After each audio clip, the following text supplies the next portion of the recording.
Students, welcome to our channel. Today we are going to discuss about the some important question on peri-operative nursing.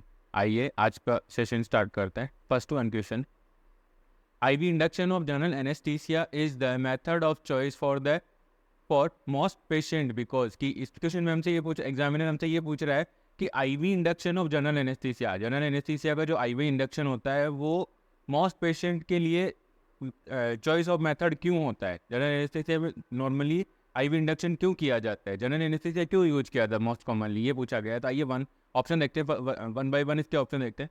The patient is not इंट्यूबेटेड, जबकि general इसमें ये बोला गया first option कह रहा है कि जनरल एनेस्थीसिया के अंदर जो पेशेंट है उसको इंट्यूबेट नहीं किया जाता. नहीं, बिल्कुल ये गलत आंसर, ये गलत ऑप्शन है, क्योंकि जनरल एनेस्थीसिया के अंदर पेशेंट की पूरी बॉडी की मसल्स होती है वो रिलैक्स हो जाती हैं. पेशेंट को इंट्यूबेट करना जरूरी होता है. पेशेंट को एनेस्थीसिया मशीन के थ्रू हम क्या करते हैं, वेंटिलेटर के ऊपर रख के पूरी सर्जरी कंडक्ट करवाई जाती है. तो ये ऑप्शन तो करेक्ट होने के चांसेस ही नहीं है. नेक्स्ट वन है the agents are non expensive, ये भी रॉन्ग है.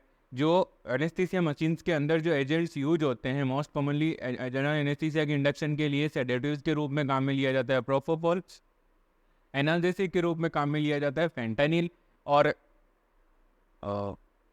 मसल्स रिलैक्सेंट के लिए काम में लिया जाता है सीवोप्लूरिन, आइसोप्लूरिन. इन दोनों को ये जो भी मेडिकेशंस है जिनका भी एग्जांपल दिया गया ये सारी ओपियोइड मेडिकेशंस हैं, और ये क्या करती हैं, ये काफ़ी कॉस्टली आती हैं, तो एक्सपेंसिव होती हैं, एक्सप्लोजिव भी होती हैं.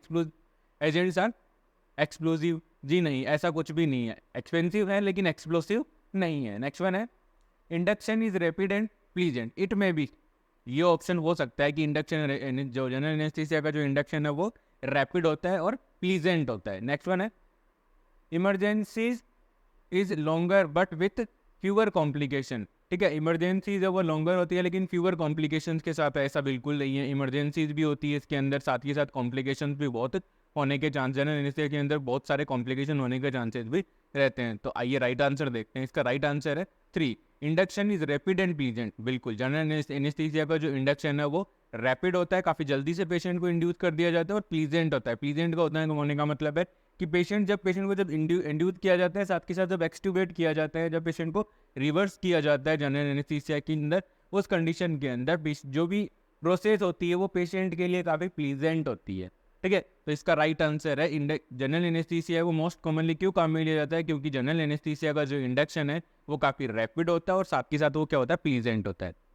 आइए नेक्स्ट क्वेश्चन है while in the post anesthesia care unit the patient's blood pressure drop from an admission pressure of 126 over 82 to 106 over 78 mm of Hg with the pulse change to 70 to 94. The nurse administer oxygen and then इसमें ये बताया गया है कि जब patient को post any surgery के बाद, इंट्रा ऑपरेटिव फेज के बाद जब पेशेंट को पोस्ट ऑपरेटिव फेज में भेजा गया, पोस्ट ऑपरेटिव फेज में जब पेशेंट आया, पोस्ट ऑपरेटिव फेज कहाँ से शुरू होती है, जब पेशेंट इंट्रा ऑपरेटिव फेज के बाद जब पेशेंट को पोस्ट एनेस्थीसिया केयर यूनिट के अंदर एडमिट किया जाता है, वहाँ से पोस्ट ऑपरेटिव फेज शुरू होती है और कब तक रहती है, कंप्लीट हीलिंग तक. जब तक कंप्लीट हील नहीं हो जाता पेशेंट के वुंड वगैरह सर्जरी से वो कंप्लीट हील नहीं हो जाता, वहाँ तक पोस्ट ऑपरेटिव केयर चलती है. तो यहाँ पे इस क्वेश्चन में ये बताया गया है कि जब patient post anaesthesia care unit के अंदर आया था तब पेशेंट का जो ब्लड प्रेशर था वो था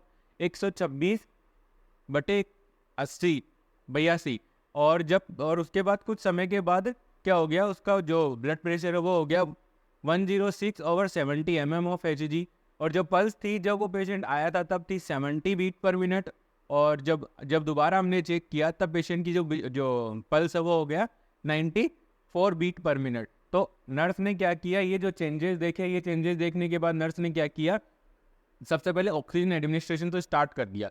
नर्स ने ऑक्सीजन एडमिनिस्ट्रेशन है वो स्टार्ट कर दिया. अब इसके बाद नर्स को क्या करना, आइए देखिए one by one. Increase the rate of IV fluids, क्योंकि ब्लड प्रेशर नीचे की तरफ ड्रॉप हो रहा है, मे बी.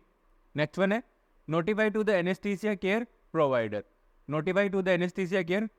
जरूर. यहाँ पर इस ऑप्शन के अंदर हो सकता है, इस ऑप्शन के अंदर इसलिए ये right notify to the anaesthesia care provider कि हमें क्या करना है, जो भी एनेस्थीसिया केयर प्रोवाइडर उसको इमीडिएटली इन्फॉर्म करना है जो पोस्ट एनेस्थीसिया केयर यूनिट के अंदर पेशेंट्स को देख रहे हैं. नेक्स्ट वन है perform neurovascular check on the lower extremity. Lower extremities का जो न्यूरोवेस्कुलर है कि वहाँ पर ब्लड का स्टेसिस हो रहा है या नहीं, ब्लड का स्टेसिस तो नहीं हो रहा है, उसके अंदर कोई भी कंपार्टमेंट सिंड्रोम तो डेवलप नहीं हो रहा है, वो हमें क्या करना है, न्यूरोवेस्कुलर चेक करना है। नेक्स्ट वन है use a cardiac monitor to assist the patient's heart and rhythm. इस कंडीशन में हमें क्या करना है, मोस्ट कॉमनली हम क्या करते हैं, पोस्ट एनेस्थीसिया केयर यूनिट के अंदर कार्डियक मॉनिटर पेशेंट को अटैच करके रखते हैं ताकि पेशेंट की हार्ट रिदम हमें पता चलती रहे। आइए इस क्वेश्चन का राइट आंसर देखते हैं।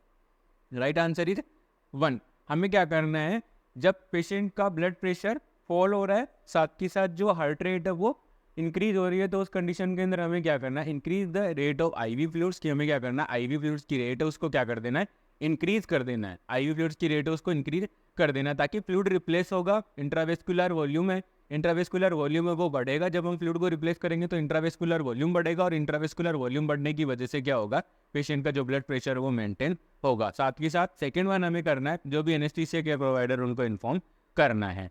Next question, the nurse is preparing to discharge a patient from the ambulatory surgery centre. Ambulatory surgery centre का मतलब क्या होता है, ठीक है।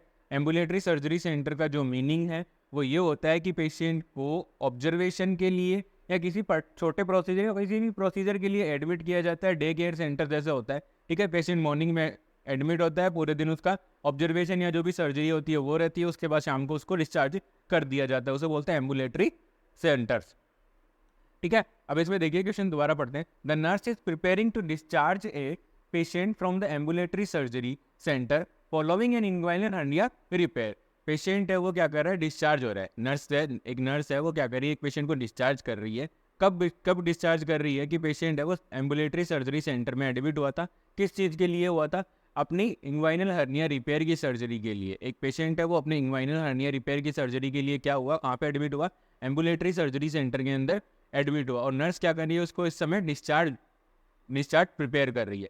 तो इसमें देखिए क्वेश्चन यहाँ से शुरू होता है, the nurse delay the release of patient upon discovering that the patient. कि अब नर्स है, मान लीजिए डिस्चार्ज प्लान कर रही थी नर्स, लेकिन नर्स ने देखा कि कुछ ऐसा पेशेंट के अंदर ऑब्जर्व किया, नर्स ने कुछ पेशेंट के अंदर ऐसा देखा कि नर्स को वो डिस्चार्ज है उसको डिले करना चाहिए। ऐसा क्या नर्स ने देखा कि नर्स को डिस्चार्ज है उसको डिले करना चाहिए। तो आइए 1 by 1 ऑप्शन देखते हैं। Had IV morphine 45 minutes ago, maybe हो सकता है, क्योंकि मॉर्फिन क्या करती है, सेडेशन कोज करती है, रेस्पिरेटरी डिप्रेशन कोज करती है, ठीक है। तो हमें मान लीजिए पेशेंट को 45 मिनट पहले आपने आईवी मॉर्फिन दिया है, तो उस कंडीशन के अंदर हो सकता है पेशेंट को रोका जाए, ठीक है। पेशेंट को रोकना पड़ेगा क्योंकि पेशेंट है वो काफ़ी ड्राउजी फील कर सकता है। अगर पेशेंट घर जाएगा तो क्या हो सकता है, मान लीजिए रिस्क ऑफ इंजरी होने के चांसेज होते हैं। Next one option, has an oxygen saturation of 92%। बिल्कुल यहाँ पे भी रोक सकते हैं, बट यहाँ पे क्या है, मोर देन 90 है, मे भी चांसेज है कि यहाँ पे रोकने के चांसेज कम हो। Has an oxygen saturation of 92%। Next one है, has not void since before surgery. It is most important, इसके होने के चांसेज, ऑप्शन थर्ड के होने के चांसेज ज़्यादा से ज़्यादा हैं, बिकॉज क्योंकि नॉर्मली हम ये मानते हैं कि पेशेंट है वो पोस्ट ऑपरेटिव केयर के अंदर सर्जरी होने के 6 से 8 घंटे के अंदर कम से कम वॉइड करना चाहिए, ठीक है। तो यहाँ पे क्या हो रहा है, पेशेंट को डिस्चार्ज कर रहे हैं लेकिन पेशेंट ने अभी तक क्या नहीं किया, यूरिन पास आउट नहीं किया, ये ऑप्शन होने के चांसेज है। नेक्स्ट वन है, had one episode of vomiting before 30 minute ago. 30 minute पहले पेशेंट को वॉमिटिंग हुई है, ठीक है। तो ये भी चांसेस हो सकता है, ठीक है। यहाँ पर भी चांसेस है वो बहुत ही मिनिमम है कि पेशेंट को 30 मिनट पहले हुई है। हो सकता है किसी मेडिकेशन की वजह से हुई थी, लेकिन 30 मिनट के अंदर क्या हुआ, उस मेडिकेशन का जो इफेक्ट था वो मिनिमाइज हो गया और पेशेंट है वो अब ठीक फील कर रहा है, तो हो सकता है उसको डिस्चार्ज करें। तो यहाँ पे इसका राइट आंसर देखिए, right answer is 3। Right answer is 3, और 3 क्या है कि patient has not void since before surgery. यहाँ पे ये बताया गया है, इस क्वेश्चन के अंदर ये पूछा गया था कि नर्स एक पेशेंट है उसका डिस्चार्ज प्लान कर रही है, कब पेशेंट की सर्जरी हुई थी, क्या सर्जरी हुई थी पेशेंट की, इंग्वाइनल हर्निया रिपेयर की सर्जरी हुई थी, ठीक है। और नर्स क्या कर रही है, पेशेंट को डिस्चार्ज कर रही है, लेकिन नर्स ने जैसे ही देखा कि पेशेंट ने सर्जरी के बाद से अब तक यूरिन पास आउट नहीं किया है, तो उस कंडीशन के अंदर नर्स क्या करेगी, पेशेंट का जो डिस्चार्ज है उसको क्या करेंगे, हम डिले करेंगे। कब तक डिले करेंगे, जब तक पेशेंट एक बार कम से कम वॉइड यूरिनेट नहीं कर लेता। आइए नेक्स्ट क्वेश्चन है, during the administration of any regional anaesthesia it is important that the nurse, कि रीजनल एनेस्थीसिया देने से पहले क्या इंपॉर्टेंट है कि नर्स को क्या असिस्ट कर लेना चाहिए। देखिए फर्स्ट वन है monitor the ascending neurological depression and unconsciousness, कि नर्स को मॉनिटर करना चाहिए कि असेंडिंग न्यूरोलॉजिक डिप्रेशन और अनकॉन्शियसनेस की भाई पेशेंट के अंदर असेंडिंग न्यूरोलॉजिकल कोई डिप्रेशन तो नहीं हो रहा कि पेशेंट की जो फंक्शनल है जो भी न्यूरोलॉजिकल जो फंक्शन है वो कम तो नहीं है, डिप्रेस तो नहीं हो रहे, साथ के साथ हमें देखना है कि पेशेंट अनकॉन्शियस तो नहीं है। नेक्स्ट वन है ensure that the airway equipment emergency drugs and monitor are immediately available, कि हमें नर्स को देखना है कि जब भी हम पेशेंट को रीजनल एनेस्थीसिया दे रहे हैं तो उस कंडीशन के अंदर क्या होगा कि पेशेंट के बेड साइड पे या पेशेंट के नियर बाई में हमें क्या रखना है, एयरवे इक्विपमेंट्स रखने हैं, इमरजेंसी ड्रग्स रखने हैं और मॉनिटर इमीडिएटली अवेलेबल मॉनिटर्स है वो भी अवेलेबल होने चाहिए, क्योंकि रीजनल एनेस्थीसिया के अंदर हो सकता है पेशेंट को रिएक्शन हो जाए, कोई भी रिएक्शन हो जाए, पेशेंट को रेस्पिरेटरी डिफिकल्टी हो जाए, ठीक है, पेशेंट को कार्डियक अरेस्ट, तो उन सारी चीज़ों को उन सारी अनफोर्सिंग सिचुएशन से निपटने के लिए हमें क्या करना होगा, जो भी एयरवे उनको भी हमें नियर बाई रखना होगा, इमरजेंसी ड्रग्स है उनको भी नियर बाई रखना है, साथ के साथ मॉनिटर्स है उनको भी नियर बाई रखना है। Next one option monitor the patient response to an anaesthesia assessing the extent of loss of sensation, हमें क्या करना है, नर्स को क्या करना है, जब रीजनल एनेस्थीसिया दे दिया उसके बाद क्या करना है, मॉनिटर करना है पेशेंट का रेस्पॉन्स क्या था एनेस्थीसिया के ऊपर, और साथ के साथ हमें असेस करना है कि लॉस ऑफ सेंसेशन है वो कहाँ तक हुआ है। Next fourth one option has reversal drugs such as anticholinergic agents neostigmine available in case of respiratory arrest, यहाँ पर हम बात कर रहे हैं रीजनल एनेस्थीसिया की। क्वेश्चन में एग्जामिनर ने हमसे बोला है, साफ साफ लिखा हुआ है क्वेश्चन के अंदर कि रीजनल एनेस्थीसिया की बात हो रही है, और रीजनल एनेस्थीसिया का मतलब हो गया पर्टिकुलर बॉडी के पार्ट को ही, जिस पार्ट में सर्जरी हो रही है पर्टिकुलर उसी पार्ट को क्या करेंगे हम एनेस्थेटाइज करेंगे। तो इस कंडीशन के अंदर हमें नियोस्टिग्माइन की जरूरत तो नहीं है। क्यों नहीं है जरूरत, क्योंकि नियोस्टिग्माइन क्या करती है, जनरल एनेस्थीसिया को रिवर्स करने के काम में ली जाती है। जनरल एनेस्थीसिया से पेशेंट को जब रिवर्स करना होता है, ये एंटीकोलिनर्जिक ड्रग्स है, ठीक है, और ये क्या करती है, जनरल एनेस्थीसिया को रिवर्स करने के काम में ली जाती है। नियोस्टिग्माइन के साथ हम क्या देते हैं, नॉर्मली क्या देते हैं, ग्लाइकोपाइरुलेट भी दिया जाता है। नेक्स्ट वन है, इसका आंसर है, देखिए आंसर नंबर 2, ठीक है, जब भी हम पेशेंट को रीजनल एनेस्थीसिया दे रहे हैं, ठीक है, तो उस कंडीशन के अंदर हमें क्या करना है, जो भी एयरवे इक्विपमेंट्स हैं, इमरजेंसी ड्रग्स है और मॉनिटर है, वो पेशेंट के बेड साइड में होने चाहिए, ताकि कोई भी इमरजेंसी सिचुएशन होती है, जैसे कि रेस्पिरेटरी डिप्रेशन है, रेस्पिरेटरी अरेस्ट है, कार्डियक अरेस्ट है, उन सब से हम इमीडिएटली निपट सके। मान लीजिए रीजनल एनेस्थीसिया दिया, उस वजह से क्या हुआ, पेशेंट के अंदर क्या हो गया, रेस्पिरेटरी डिफिकल्टी हो गई, तो हमें क्या करना है, तुरंत एयरवे इक्विपमेंट्स का यूज करना है, इमरजेंसी ड्रग्स यूज करनी है, और पेशेंट के लिए कोई अल्टरनेटिव मेथड ऑफ वेंटिलेशन है उसको एस्टेब्लिश करना है। तो इसका राइट आंसर है आंसर ऑप्शन 2, इसका राइट आंसर होगा। नेक्स्ट वन है, when a patient is admitted to the post anesthesia care unit, what are the priority intervention the nurse perform। जब एक पेशेंट, क्वेश्चन में एग्जामिनर हमसे ये पूछ रहा है कि जब एक patient post anaesthesia care unit के अंदर एडमिट है, तो उस कंडीशन के अंदर नर्स के लिए प्रायोरिटी इंटरवेंशन क्या क्या होंगे। जब पोस्ट एनेस्थीसिया केयर यूनिट के अंदर नर्स के लिए पेशेंट के प्रति कौन कौन सी प्रायोरिटी नर्सिंग इंटरवेंशन होंगी, तो वन बाई वन हम देखते हैं। फर्स्ट वन है assist the surgical site, nothing presents and character of drainage, मतलब हमें क्या करना है, सर्जिकल साइट को असिस्ट करना है कि सर्जिकल साइट के ऊपर कुछ प्रेजेंट तो नहीं है, कोई डिस्चार्ज तो नहीं हो रहा, कोई ड्रेन तो नहीं हो रहा, पहला।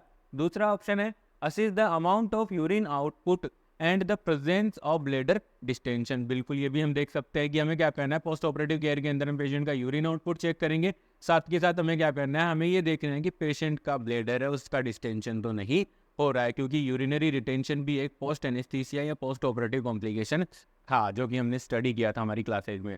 थर्ड वन ऑप्शन है assist for airway patency and quality of respiration obtain vital sign, हमें क्या करना है, एयरवे की पेटेंसी को असिस्ट करना है, साथ के साथ हमें क्या करना है, क्वालिटी ऑफ रेस्पिरेशन की, पेशेंट का जो रेस्पिरेशन है उसकी क्या क्वालिटी हो रही है, ठीक है, साथ के साथ हमें देखना है ऑब्टेन वाइटल साइन, पेशेंट के वाइटल साइन देखनी है। ऑप्शन फोर्थ क्या कह रहा है, review the result of intra operative laboratory values, intra operative laboratory values है उनको रिव्यू करना है, साथ के साथ मेडिकेशन रिसीव, और कौन कौन सी मेडिकेशन पेशेंट ने रिसीव की है। ठीक है, तो यहाँ पे चारों क्वेश्चन के अंदर चारों जो ऑप्शन है वो सारे पोस्ट एनेस्थीसिया केयर यूनिट के अंदर परफॉर्म किए जाने वाले फंक्शन है, और एक नर्स के द्वारा परफॉर्म किए जाने वाले, चारों के चारों एक नर्स के द्वारा परफॉर्म किए जाने वाले ऑप्शन दिए गए। ये वाले जो क्वेश्चन है वो होते हैं अप्लाइड क्वेश्चन होते हैं। मोस्ट कॉमनली आजकल एम वगैरह की जो भी एग्जाम होती है नर्सिंग ऑफिसर रिक्रूटमेंट की, उनमें ये फॉर्मेट सबसे ज़्यादा फॉलो किया जा रहा है।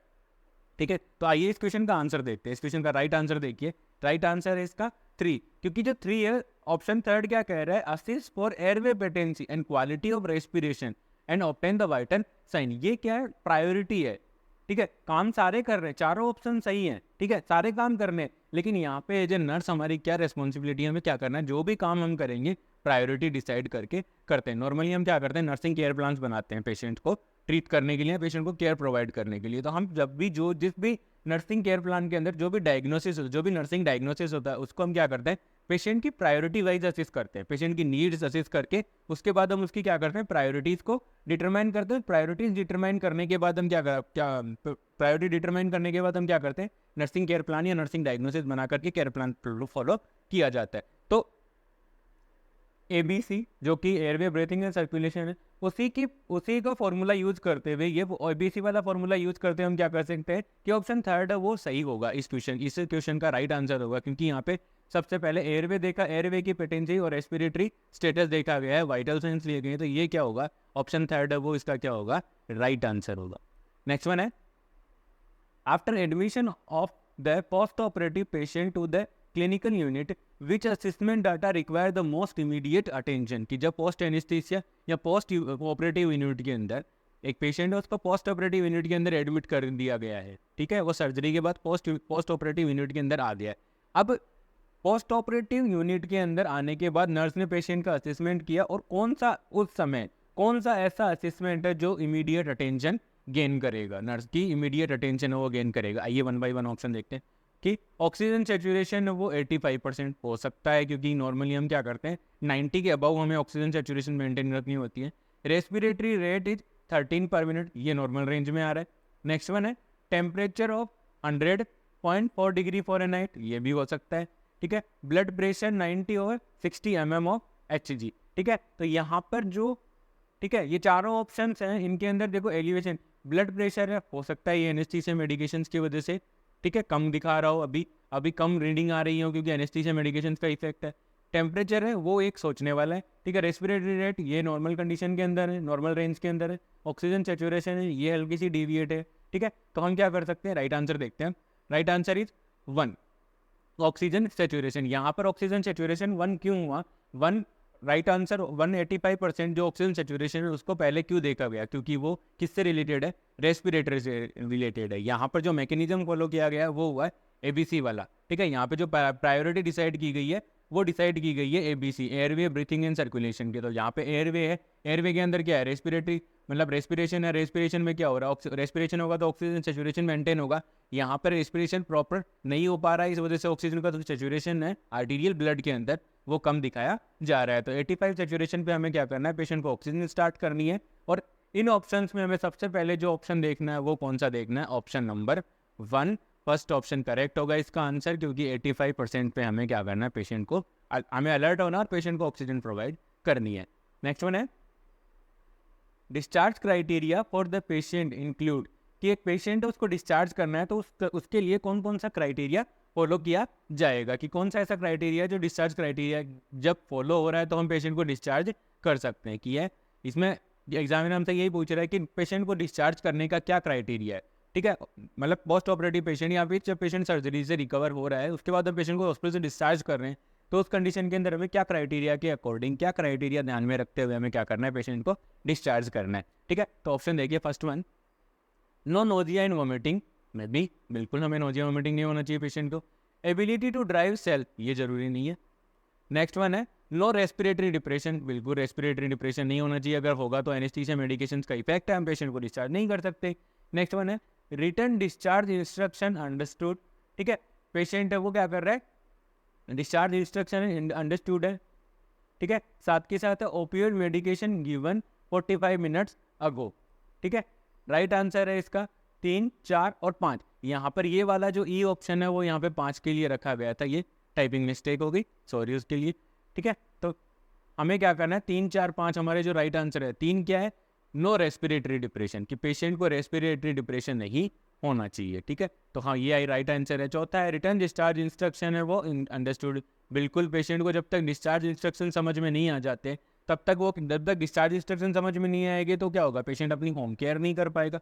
पोस्ट ऑपरेटिव पीरियड के अंदर जब होम पे जब डिस्चार्ज करके अपने घर जा रहा है तो वो अपनी सेल्फ केयर नहीं कर पाएगा, तो हम पेशेंट को डिस्चार्ज नहीं करेंगे। तो डिस्चार्ज का जो क्राइटेरिया है उसका क्या क्राइटेरिया है कि पेशेंट को रेस्पिरेटरी डिप्रेशन नहीं होना चाहिए, साथ के साथ पेशेंट को ओपियोइड मेडिकेशन अगर 45 मिनट पहले दी गई है तो पेशेंट को डिस्चार्ज नहीं करना है, क्योंकि वो रेस्पिरेटरी डिप्रेशन और ड्राउजीनेस कॉज करती हैं। साथ के साथ जो रेस्पिरेटरी डिप्रेशन है वो नहीं होना चाहिए। ठीक है, तो ये तीनों ऑप्शन इसके लिए करेक्ट होंगे। Next question,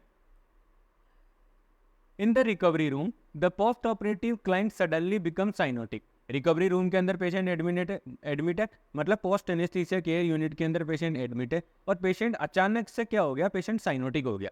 what is the most appropriate action, patient को साइनोटिक का मतलब यहाँ पे क्या मीनिंग है, ब्लीच डिस्कलरेशन। ठीक है, यहाँ पे नर्स को सबसे पहले प्रायोरिटी एक्शन, नर्स का फर्स्ट एक्शन क्या होगा जब पेशेंट अचानक से साइनोटिक हो गया, तो start administration of the oxygen through an nasal cannula. Next one है call for assistance. Next third one option, reposition the head and determine the patency of the airway। और फोर्थ वन है insert an oral airway and suction the nasopharynx. Patient है post anaesthesia care unit के अंदर admit था, अचानक से वो क्या हो गया, साइनोटिक हो गया। ठीक है, सांस नहीं आ रहा उसको, साइनोटिक हुआ मतलब ब्लीच डिस्कलरेशन हो गया। तो अब एक नर्स को सबसे पहले क्या करना चाहिए। ठीक है, तो फर्स्ट वन देखिए, start administration of oxygen through a nasal cannula. हो सकता है क्योंकि नेजल कैनुला के थ्रू हाई फ्लो 100% ऑक्सीजन है वो एडमिनिस्टर कर सकते हैं। कॉल फॉर असिस्टेंस है यहाँ पे इसलिए नहीं करना है क्योंकि पहले हमें क्या करना है, एक्शन लेना पड़ेगा। जब तक हेल्प के लिए बुलाओगे तब तक हो सकता है पेशेंट की डेथ हो जाए, क्योंकि पेशेंट साइनोटिक तो हो ही चुका है। ठीक है, नेक्स्ट वन है reposition the head and determine the patency of airway. ये इस ऑप्शन के होने के चांसेस ज़्यादा है। हमें क्या करना है, जैसे ही साइनोटिक हुआ पेशेंट का एयरवे देखना है कि पेशेंट की हेड की पोजीशन कैसी है। कई बार पेशेंट एनेस्थीसिया के अंदर क्या होता है, अपने हेड को फ्लैक्स कर लेता है, जिसकी वजह से क्या होता है, जो रेस्पिरेटरी ट्रैक्ट है उसके अंदर वो स्ट्रेट नहीं होती और मतलब एयरवे वो पेटेंट नहीं होता। ठीक है, रेस्पिरेटरी ट्रैक्ट है वो पेटेंट नहीं होती क्योंकि ऑब्स्ट्रक्शन आ गया, कोई भी ट्विस्ट होने की वजह से, गर्दन के अंदर कोई ट्विस्ट होने की वजह से क्या हो गया। ठीक है, गर्दन की पोजीशन की वजह से क्या हुआ, एयरवे वो क्लियर नहीं है और एयरवे की जो पेटेंसी है, एयरवे जो है वो पूरी तरह से स्ट्रेट और क्लियर नहीं है। इस वजह से क्या नहीं हो रहा, ऑक्सीजन एक्सचेंज नहीं हो पा रही है। तो हमें थर्ड वन ऑप्शन भी होने के चांसेज है।